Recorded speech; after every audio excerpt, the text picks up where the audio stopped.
मिळाल्या तर आयकर विभागाच्या नोटीच्या बाबतीत तीर्थाटनी काल सांगितलं.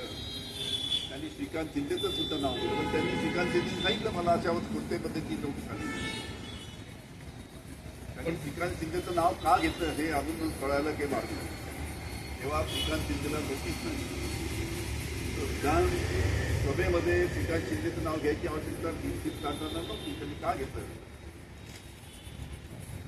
कुठतरी रोहित पवार असं म्हणतात की शिंदेची ताकद कमी करण्याचा प्रयत्न सुरू आहे असं रोहित पवार. आता सध्या महाराष्ट्राच्या राजकारणात कोणता पक्ष कोणाची ताकद कमी करण्याचा प्रयत्न करते आहे हे सर्वांना माहीत आहे. मध्ये राहिलं पाहिजे. ते मित्र पक्ष असो की विरोधक असो. अनेक जिल्ह्यामध्ये महापूर आलेत. शेतीचं अतिशय मोठ्या प्रमाणात शेतीचं नुकसान झालं.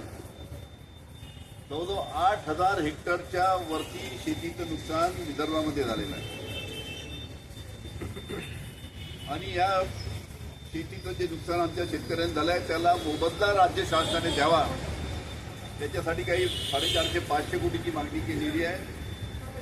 ही जर मागणी राज्य शासनाने मान्य केली तर शेतकऱ्यांना एक मदतीचा हात, या अतिवृष्टीमुळे जे शेतकऱ्यांचं नुकसान झालं एक मदतीचा हात शेतकऱ्यांना मिळू शकेल. म्हणून राज्य शासनाने शेतकऱ्यांच्या मदतीसाठी 450-500 कोटीची मागणी आहे ती मंजूर करावी आणि शेतकऱ्यांना दिलासा द्यावा अशी सुद्धा आपली मागणी आहे. असं आहे की जनसुरक्षा कायदा काल विधानसभेमध्ये त्याला मंजुरी मिळाली. आता विधान परिषदेमध्ये तो जाईल, याची चर्चा होईल.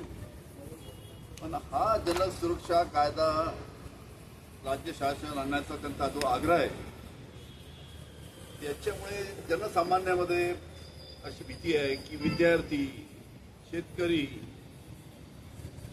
कामगार, डाव्या विचारसरणीचे पक्ष किंवा जे काही विरोधी पक्ष आहे यांनी सुद्धा काही आंदोलन केले तर त्यांच्यावर सुद्धा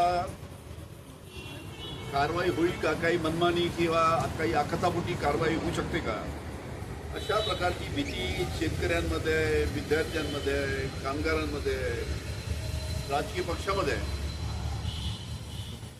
कारण की तुम्हाला आठवतं 2004 मध्ये जेव्हा ईडीचा कायदा झाला. आता ईडीचा कायदा कशासाठी होता? ईडीचा कायदा हा दहशतवादाच्या विरुद्ध. ईडीचा कायदा हा दहशतवाद आणि जे ड्रग आहे, चरस, गांजा, हे काही ड्रग्ज आहे याच्या विरुद्ध ईडीचा कायदा होता. ज्या ज्या देशांनी हा ईडीचा कायदा त्यांच्या देशामध्ये लावला त्या देशामध्ये दहशतवादाच्या विरुद्ध, ड्रग्सच्या विरुद्ध हा या कायद्याचा वापर बाकी देशामध्ये. फक्त भारत असा देश आहे की तिथे ईडीचा कायदा हा राजकीय विरोधकाच्या विरुद्ध त्याचा वापर होतो. म्हणजे आकसाने त्या कायद्याचा वापर भारतामध्ये ईडीचा केला जातो. तशाच प्रकारची भीती या जनसुरक्षा कायद्याच्या बाबतीत आहे. त्याच्यामुळे विद्यार्थ्यांना भीती वाटते, शेतकऱ्यांना भीती वाटते, कामगारांना भीती वाटते, राजकीय पक्षाचे विरोधक आहे सरकारचे त्यांना भीती वाटते.